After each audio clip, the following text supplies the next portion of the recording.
Good morning. So we have three different types of immunity that we need to be really looking at: judicial immunity, sovereign immunity, and qualified immunity.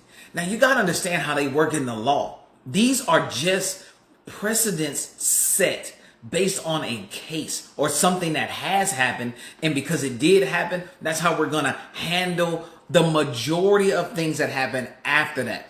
Now understand this, these aren't laws. So when a person says, hey, you know what? We're going to give you immunity based on what you did. And a lot of people say, well, I don't agree with that. I don't agree with you ruling that that was okay.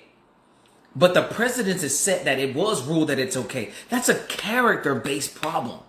That's a moral-based problem. That's a value-based problem. And you have to wait until someone of the same ideology, the same moral and upright character that you have gets into a seat and says, you know what? I do not agree, and I'm going to rule another way. And then you have something now that creates a new precedent, something that can be referenced differently. Now you got two cases. That's not just two cases. That's two different ideologies that they're battling, that lawyers are battling. On one hand, somebody says it was okay. On the other hand, this person says it wasn't okay.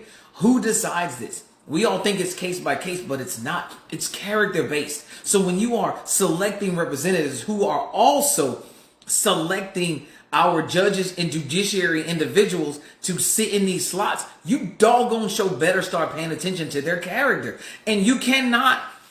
Okay, here's a problem when it's time for election season. You get up to that ballot, you see names that you never saw before. You remember some billboards got posted, so forth and so on. But you do not see a lot about them. There's some slanderous campaigns that come out. But are you guys taking the time out? Are you candidates taking the time out to create platforms so we can get to know you? Is that what you're doing? Or are we having to figure out how to search you out? Now, let's make it make sense for once.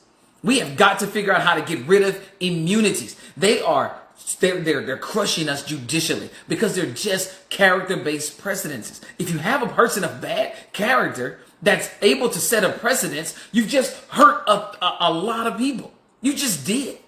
You may not have done it knowingly or intentionally, but when that person sits that seat, if they are completely against your ideology and you have something that you consider to be moral, good, and upright, you better be careful. Because what we are seeing today and the laws that are being made and the precedents that are being set, they are looking seemingly like there are some bad people sitting down in these seats, ladies and gentlemen.